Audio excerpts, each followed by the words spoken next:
Time is a very difficult thing to pin down. There's a famous saying of St. Augustine of Hippo that when he was asked, "What is time?" he said, "I know what it is, but when you ask me, I don't." And yet it seems absolutely fundamental to our life. Time is money, we say. I don't have enough time. Time flies. Time drags. And I think we should go into the question of what this is, because in our ordinary common sense, we think of time as a one-way motion from the past, through the present, and on into the future. And that carries along with it another impression, which is to say that life moves from the past to the future in such a way that what happens now and what will happen is always the result of what has happened in the past. In other words, we seem to be driven along. You know, once upon a time it was fashionable in psychology for people to speak of man's and animals' instincts. That we have, for example, an instinct for survival, an instinct to make love, and so on. But nowadays that word has become unfashionable, and psychologists tend instead to use the word drives, and to speak of the need for food as a drive, the need for survival or for sex as drives. And that's a very significant word, because it's brought out, isn't it, by people who feel driven. I must say personally, if I feel hungry, I don't feel driven. Also, if I feel lusty, I don't feel driven, because I don't say, "Oh, excuse me, but I have to eat," or "Excuse me, but I need to fulfill my sexual urges, my biological impulses." I say, "Hooray, I identify myself with my drives. They're me," and I don't take a passive attitude towards them and apologize for them. So the whole idea of our being driven is connected with the idea of causality, of life moving under the power of the past. And that is so ingrained in our common sense that it's very difficult to get rid of it, because I want to turn the thing round completely the other way and say that the past is the result of the present. Let us suppose, just for the sake of example, that this universe started with a big bang, as some cosmologists believe. Now, when that bang happened, it was the present, wasn't it? And so the universe began in what we will call a now moment. Then it goes on doing its stuff. And always, when any event that we now call past came into being, it came into being in the present and out of the present. That's one way of seeing it. But before we get further involved in this, I want to draw your attention to a fallacy in the very common sense idea of causality. That events are caused by previous events, from which they flow or result necessarily. To understand the fallacy of that idea, we have to begin by asking, what do you mean by an event? Let's take the event of a human being coming into the world. Now, when does that event begin? Does it occur at the moment of parturition, when the baby actually comes out of its mother? Or does the baby begin at the moment of conception? Or does the baby begin when it was an evil gleam in its father's eye?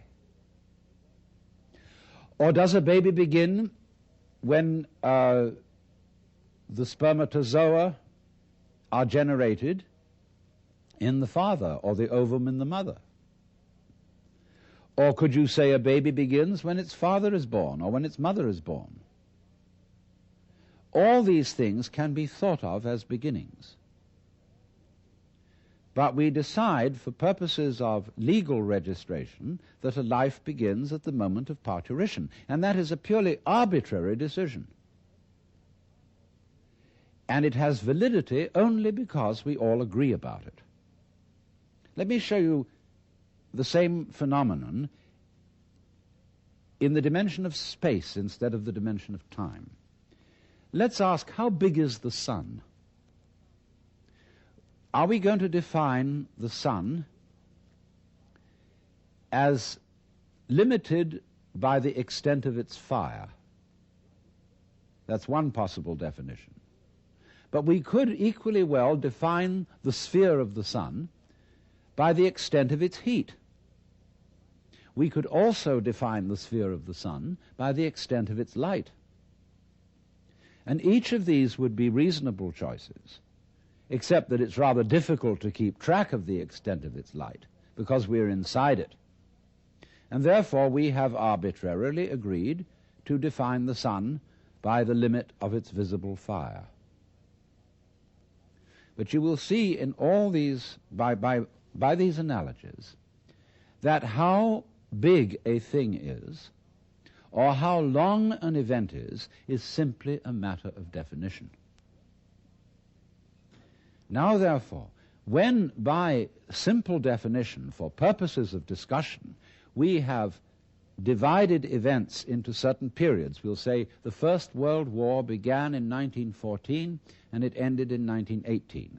Now, actually, all those things which led up to the First World War started long before 1914, and the repercussions of that war have continued long beyond 1918. How are we to distinguish an event from its repercussions? So you will see that because we have divided events from one another in this arbitrary way, we do that, and then we sort of forget we did it. And then we have a puzzle. How do events lead to each other?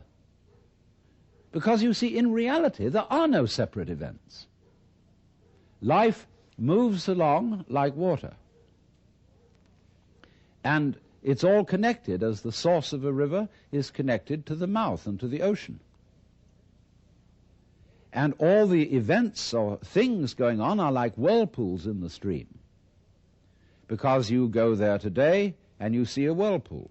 You go there tomorrow and you see a whirlpool. But it isn't the same whirlpool because all the water is changing every second. What is happening is not really what we should call a whirlpool, but rather a whirlpooling. It is an activity, not a thing. And indeed, every so-called thing can be called an event. We call, say, a house, housing. We call a mat, matting. And we could equally call a cat, a catting. So we could say the catting sat on the matting. And we would thereby have a world in which there were no things but only events. To give another illustration, a flame is something we say, there is a flame on the candle. But it would be more correct to say, there is a flaming on the candle, because the flame is a stream of hot gas. Let's take another amusing example. We say fist, and fist is a noun. And fist looks like a thing, but suddenly what happens to the fist when I open my hand? See, I was fisting. Now I'm handing it to you. So every kind of so-called thing can be spoken of as an event, and because events flow into each other, the fisting flows into the handing, we cannot say exactly where one ends and the other begins. So therefore, if we remember that, we shall see that we do not need the idea of causality to explain how a prior event influences a following event, because it's like this. Supposing I'm looking through a narrow slit in a fence, and a snake goes by. I've never seen a snake before, and this is mysterious. And I see through the slit in the fence first the snake's head. Then I see a long, trailing body, and then finally the tail. I say, well, that was interesting. Then the snake turns round and goes back. And again I see first the head, and then after an interval the tail.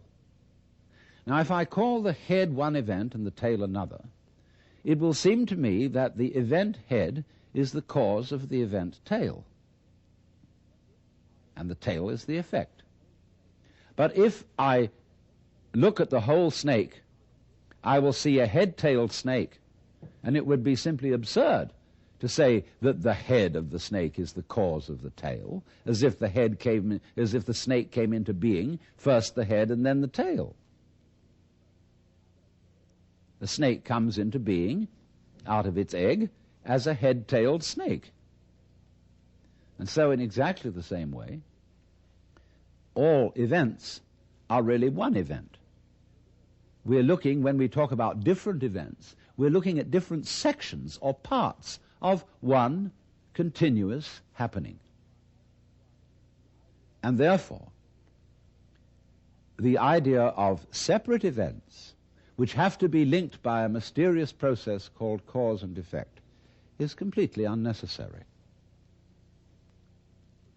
But having thought that way, we think of present events as being caused by past events, and therefore we tend to regard ourselves as the puppets of the past, as driven along by something that is always behind us.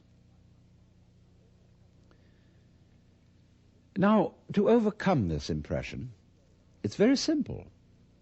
You begin again with an experiment which I suggested in a previous talk about meditation. Approach the world through your ears. If you shut your eyes and make contact with reality purely with your ears, I mean, it's kind of silly perhaps to shut your eyes when you're looking at television, but do it just for a moment.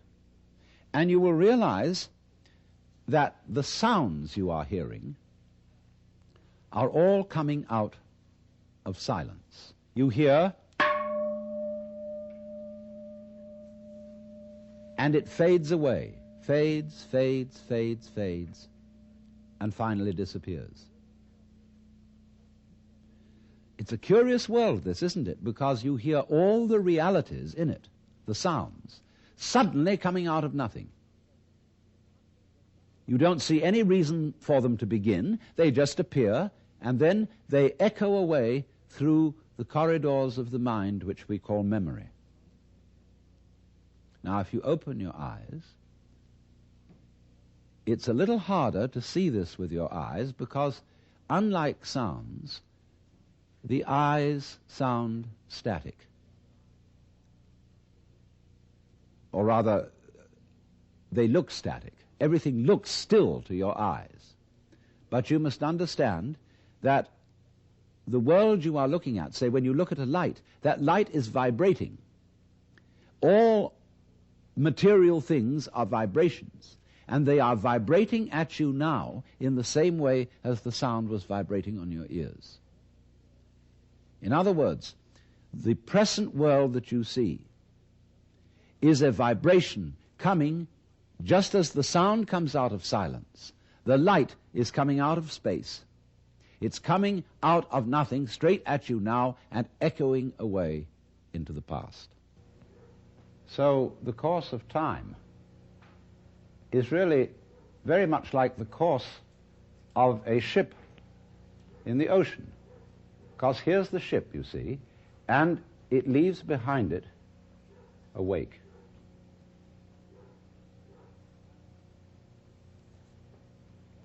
And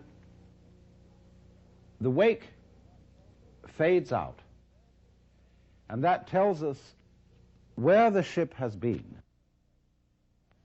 in just the same way as the past and our memory of the past tells us what we have done. But as we go back into the past, and we go back and back to prehistory and we use all kinds of instruments and scientific methods for detecting what happened, we eventually reach a point where all record of the past fades away in just the same way as the wake of the ship. Now, the important thing to remember in this illustration is that the wake doesn't drive the ship any more than the tail wags the dog.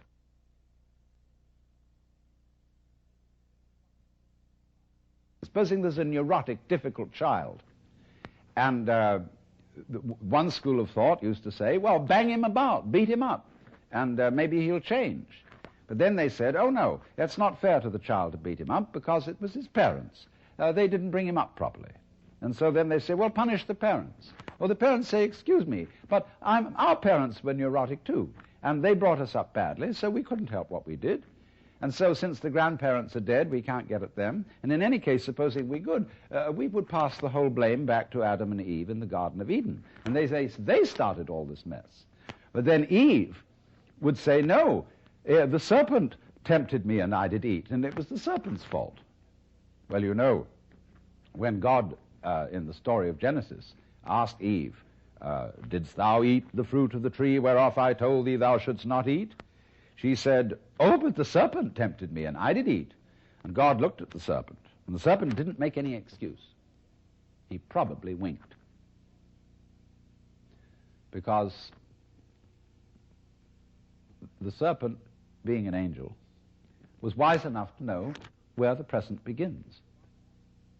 So you see, if you insist on being moved, being determined by the past, that's your game. But the fact of the matter is, it all starts right now. But we like to establish a connectivity with the past because that gives other people the impression that we're sane. If you ask me then, why am I talking? Well, I could say I'm making a living this way, or I have a message that I want to get across to you. But that is not the reason. I'm talking for the same reason that birds sing and for the same reason that the stars shine. I dig it. Why do you dig it? Well, I could go on answering all sorts of questions about human motivation and psychology, but they wouldn't explain a thing, because explaining things by the past is really a refusal to explain them at all. All you're doing is postponing the explanation. You're putting it back and back and back and back, and that explains nothing. What does explain things is the present. Why do you do it now? Now, this is a slight cheat, because that doesn't explain it either. Because what happens now, just as the sound comes out of silence, all this comes out of nowhere. This is in connection with what I explained to you in another talk about the power of nothingness. All life suddenly emerges out of space, bang, right now. And to ask again, why does it happen, is an unprofitable question, because the interesting thing is not why, but what. What happens? Not why does it happen. I can say, well, I am doing this now because I did that then, and so I am producing for you a continuous line of thought. But actually I'm doing it backwards. I'm doing it always from now and connecting up what I do now with what I did so that you can see a consistent story. If I define myself as the whole field of events, we'll say the organism-environment field, which is the real me, then all the things that happen to me may be called my doing. And that is the real sense of karma. But when we speak about freedom from karma, freedom from being the puppet of the past, that simply involves a change in your thinking. It involves, in other words, you're getting rid of the habit of thought whereby you define yourself as the result of what has gone before, and instead get into the more plausible and more reasonable habit of thought, in terms of which you don't define yourself in terms of what you've done before, but in terms of what you're doing now. And that is liberation from the ridiculous situation of being a dog wagged by its tail.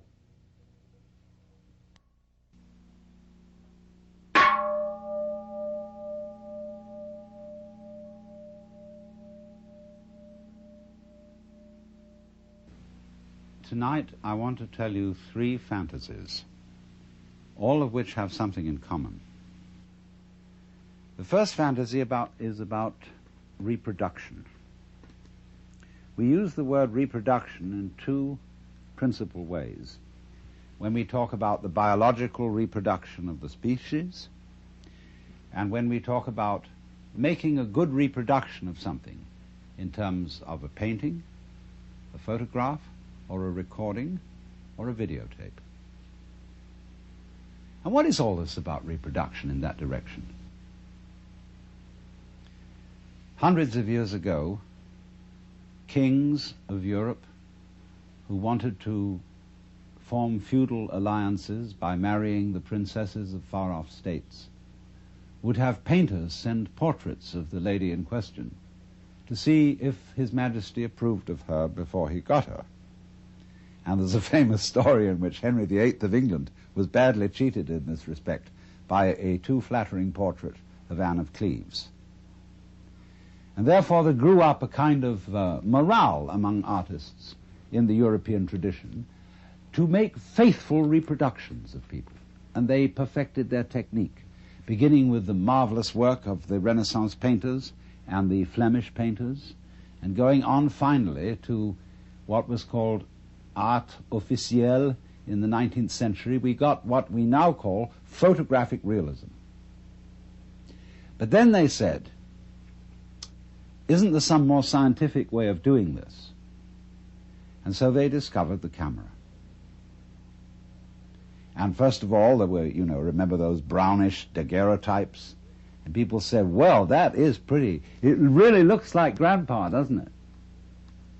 And then they said, but there are several things missing. It isn't colored. So first of all, they tinted them. And then they said, well, it's real lifelike. But then they went on to say, but there are some people whose whole style of life, whose personality is in the way they move.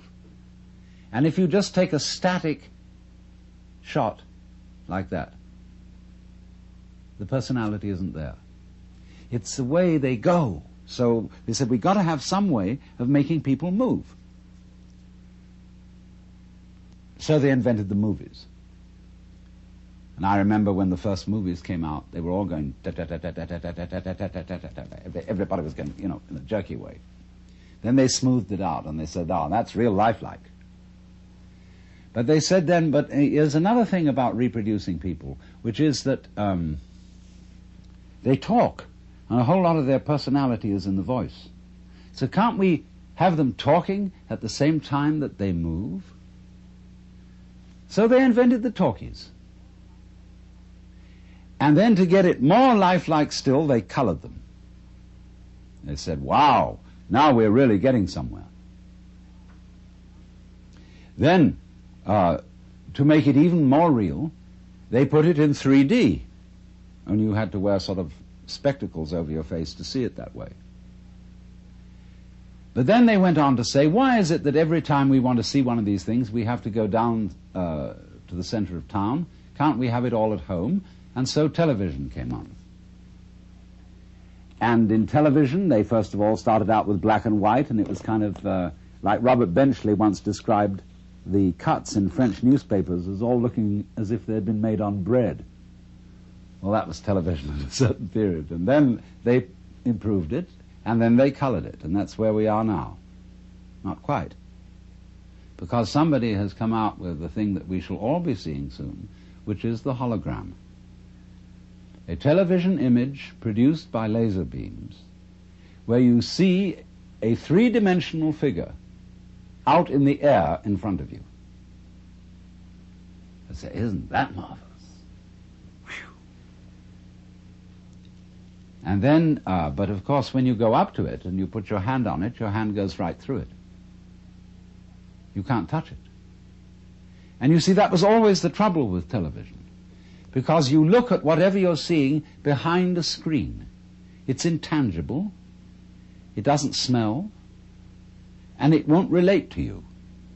So these are further problems to be solved in the techniques of electronic reproduction. And they'll do it. They'll first of all manage a way in which the electronic emission sources can solidify and make the air vibrate so that you go up and you'll touch the figure and you won't be able to push your hand through it because the air will be going faster than your hand. Imagine that. You can actually, if there's a beautiful dancer on the television, you'll be able to go up and embrace her. But she won't know you're there. And she won't respond to you. And you'll say, well, that's not very lifelike. Just as they once said, if the photograph doesn't move, it's not very lifelike. If it doesn't talk, it's not very lifelike. They'll next say, if the reproduction in 3 dimensions solid doesn't respond, it's not very lifelike. So they'll have to figure out a technique for doing that. What will they do? Well, I tell you.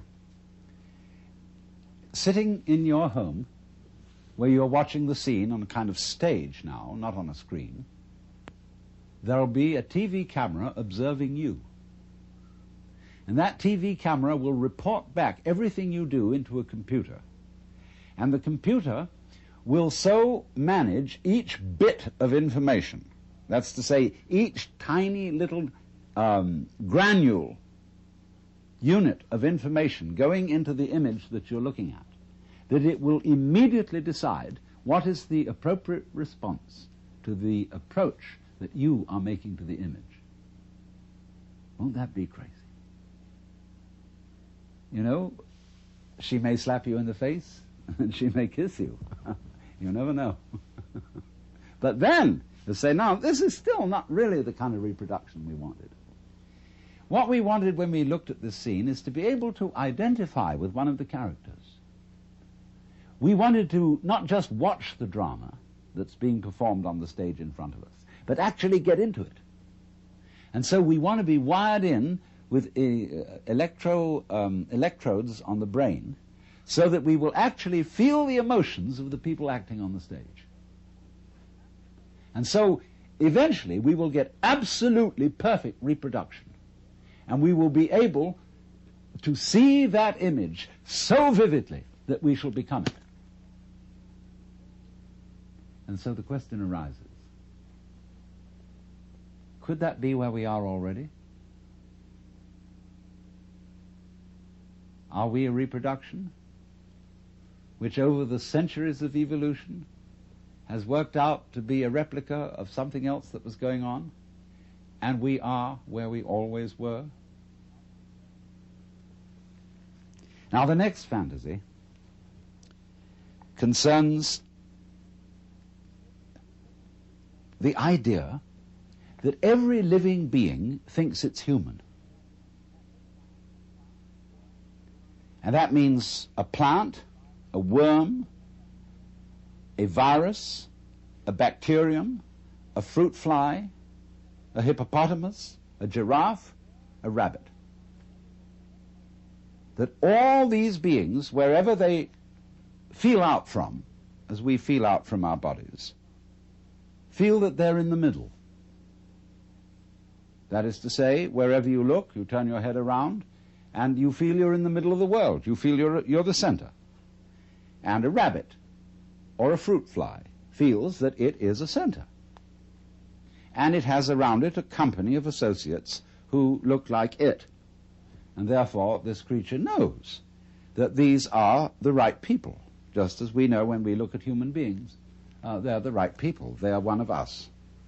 Only, of course, we have to make distinctions because you never really know that you are you and that you are really in the right place unless you can contrast yourself with some other people who are, after all, not quite in the right place, and some other people who are very much in the wrong place. And then, through having this succession of comparisons, you know that you're okay. Well, the insect has exactly the same arrangement. Well, you say, well, insects and things like fishes, they don't have any culture? What do you mean, fishes being civilized and being entitled to consider themselves as humans? Well, let me put the argument from the fish's point of view. Fishes say, human beings are a mess. Look what they do. They can't exist without cluttering themselves and carrying around all kinds of things outside their bodies. They have to have houses and automobiles and books, and records and television and hi-fi equipment and stuff, endless stuff, and they litter the earth with rubbish. So think of a dolphin. He isn't really a fish because a dolphin's a mammal, but a dolphin's point of view towards the human race. Dolphins spend most of their time playing. They don't work because the grocery is right there in the ocean, whatever they need. And so a dolphin will catch up with a seagoing liner, and it'll get on the wake of the liner and put its tail at an exact angle of 26 degrees. And in so doing, the liner will carry the dolphin along. The dolphin will make circles around the liner just for fun, playing all its life in the water. And we know that a dolphin's brain is as big, if not bigger than ours, that it's incredibly intelligent, that it has a language which we can't decipher. And the person who knows most about dolphins in the United States, Dr. John Lilly, is a friend of mine, and he said he came to the conclusion that dolphins were too smart to tell us their language. So he abandoned this project. He said he would no longer keep such a highly civilized being in the concentration camp of a zoo, and that it should go back to the ocean. So the point is, though, that not only dolphins, but every organism that has any sensitivity in it whatsoever considers itself to be the center of the universe. Now, it has its problems. There's a Zen poem which says, "The morning glory which blooms for an hour differs not at heart from a giant pine that lives for 1,000 years." In other words, an hour is a long life to a morning glory. 1,000 years is a long life to a pine. And our 80 years and 10, or as the insurance company's actuarial tables put it, somewhere between 65 and 70 years as an average human life, seems about the right length of life. I mean, there are people who want to go on and are in quest of immortality and have their bodies frozen in case there should develop in the future some technique by which they could be revived. But I really don't go for that idea, because nature has mercifully arranged the principle of forgettery as well as the principle of memory. If you always and always and always remembered everything, you see, you would be like a piece of paper which had been painted over and painted over and painted over until there was no space left, and you wouldn't be able to distinguish between one thing and another. It's like when a whole bunch of people start to scream and make noises and out-scream each other, and soon you can hear nobody. So in that way, one's memories become screams, and nature mercifully arranges that the whole thing be erased, and you begin again. You see, it doesn't matter in what form you begin, whether you begin again as a human being, or as a fruit fly, a butterfly, or a beetle, or a bird. It feels the same way that you feel now. So we're really all in the same place. And we all have above us things much higher than ourselves. And we all have below us things that we feel are much lower than ourselves, just as there are things out there on the left and things out there on the right, and things in front and things behind. Because you're the middle. You're the middle everywhere, always.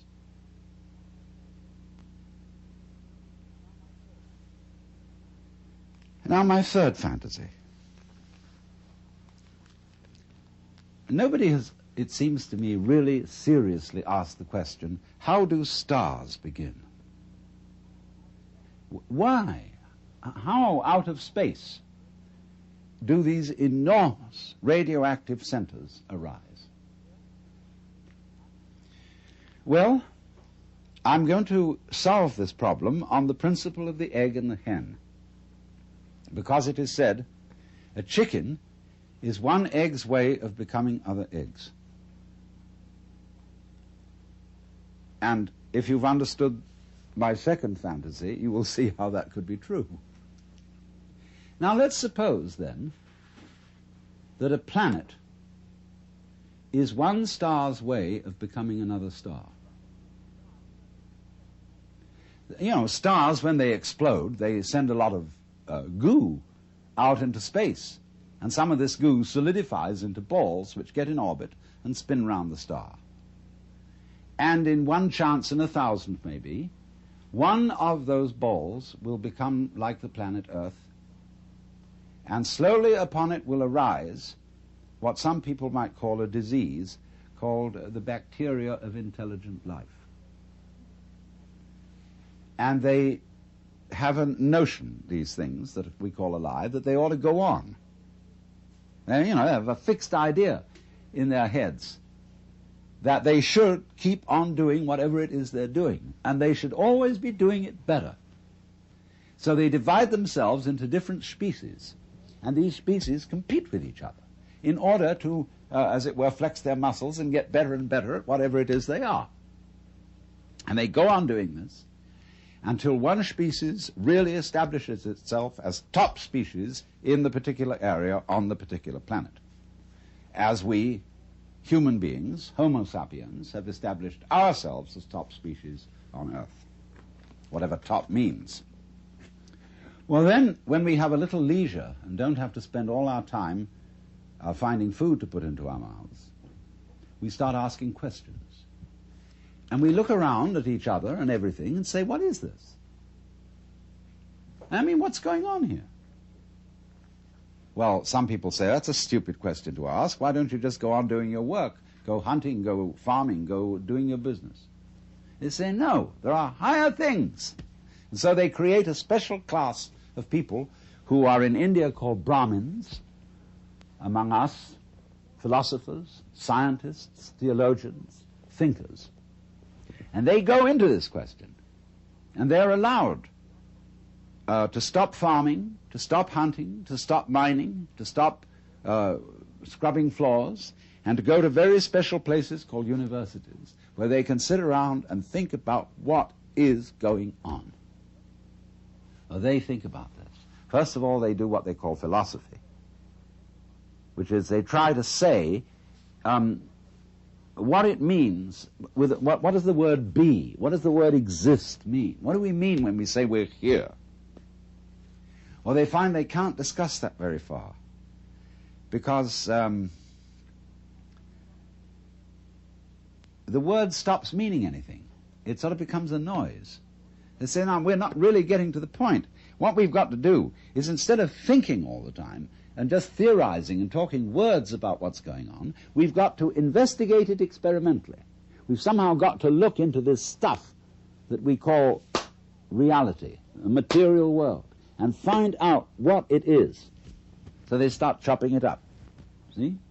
They go into flowers and they chop up the seeds and they look into the middle of the seeds. They find something there and then they have to get a magnifying glass and look in on that and get smaller and smaller and smaller. And they reason they must eventually come to some particle called an atom. In Greek, atom means atomos, non-cuttable, what you can't split any further. So they come down to the atomos, that than which there is no whicher, they thought. But then they found they could split that atom. They could find the electron, the positron, the meson, etc., etc., etc., forever.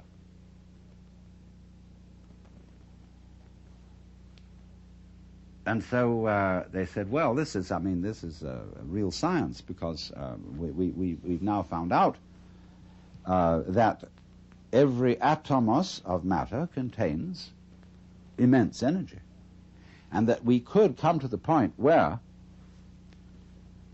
we could release the energy in the atom. And the trouble with intellectual people is that anything that can be done must be done.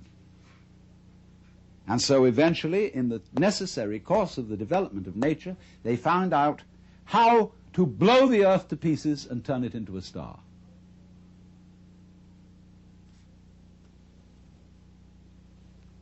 So that may be, you see, how stars originate.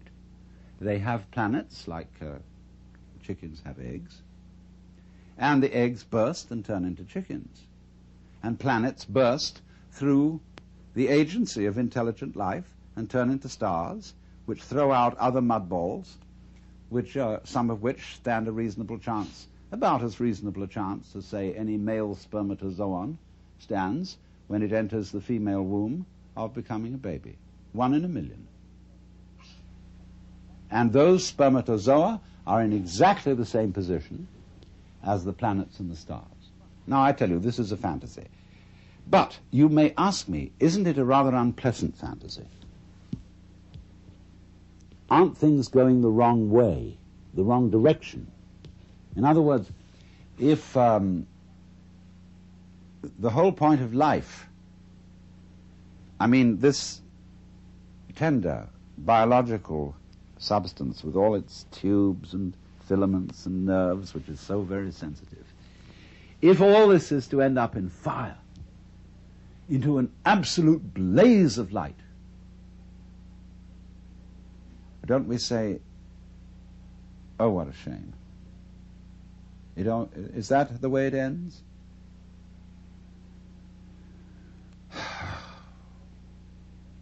But so many people say that they want to see the light. They want to be enlightened. They want to dissolve into the light of God. And then when they've done that, all over again, the process goes on, and it blows out those mud balls. And here are planets, and here once again, you're a baby, you're a child, the flowers are brilliantly colored, the stars are gorgeous, the smell of the earth, the sound of the rain, everything is marvelous once again. And once again you see the other, the man, the woman that you love. As if it had never happened before. It all starts over again. And as it goes on, it gets more and more intense. All the problems get more and more problematic. And you find you're wrestling with something you can't control. You've got to control it, but you absolutely can't control it, like all the problems of the world at the present time. The whole scene is completely out of hand. And we feel we're going to our doom, because we're going once again towards the birth of a star, which is the most creative thing there is. Now, if you think about this for a while, you see, I put forward 3 fantasies, all of which have a cyclic quality. We reproduce, not only biologically, but we reproduce artistically, technically. Just for a moment, I want to put in an aside about biological reproduction. See, when I think back to my grandfather, whom I knew fairly well, he was, when I was a little boy, he was something extraordinarily impressive. He looked like King Edward VII. He was a very, very elegant man, with a little goatee beard. He didn't have sideburns like this, and he had shorter hair, but he was a very elegant fellow, dressed beautifully. And I thought, he was the very image of God. And now here I am, the same age as he was when I first knew him. And I have 5 grandchildren. And I'm sort of no longer impressed by grandfathers. I know. Here I am. I'm one of them too. And this is the same idea, you see, of the round. That we are almost perpetually in the same place, as the French proverb says, plus ça change, plus c'est la même chose. The more it changes, the more it's the same thing. Well, that means then, you see, that existence, the feeling of being, is a sort of spectrum. Just as light is at one end red and at the other end violet. And you have to have these extremes in order to have color at all, in order to know light. So you see, likewise, we have to have the experience that there is somebody else, something else going on altogether out of our control, in order to have the experience of being me. And so in order to feel good, to feel that life is worthwhile, that existence is worth going on with, in order to bring out that feeling, just as the red brings out the violet, there has to be in the back of our minds, maybe very far away, the comprehension that there is something that could happen that absolutely mustn't happen, that is the horrors, that is the screaming mimes at the end of the line. We have to know that's there. And every so often, that has to happen. Because if there isn't the experience that we go through, called the screaming mimes at the end of the line, where everything has gone wrong, like just before he died, the British novelist Arnold Bennett said, "I feel somehow that everything's absolutely wrong." You know? So the possibility, even the imagination that there could be such an experience in the back of our heads, is the background which gives intensity to the sense that we call feeling good, feeling that it's all right. It's all right now, I'm only bleeding. So, if you understand that, you see that really and truly you're always in the same place. Just as every creature thinks it's a human being. And as just every being turns out to be a reproduction by some interesting technology, whether it's electronic or biological, makes very little difference. And just as it may be, I don't know, planets are stars' ways of becoming other stars, and so on, and so on, and so on. But the moral is, you're always in the same place. And what is that place?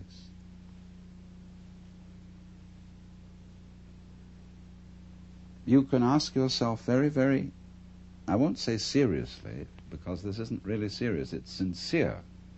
Ask yourself very sincerely, if that is so, if, in other words, the place in which you are now is the place where everything and everybody else really is, only there's an arrangement to pretend that you ought to be somewhere else. So the place where you are is the place where you're always pretending you ought to be somewhere else. And this is the nature of life. This is the pulse. I ought to be somewhere else. So it's a kind of a gazum like that, see? When if you discover that that's the trick that you're playing on yourself, you become serene. And you don't entirely give up the game because you've seen through it. But you say, it really might be fun to go on playing.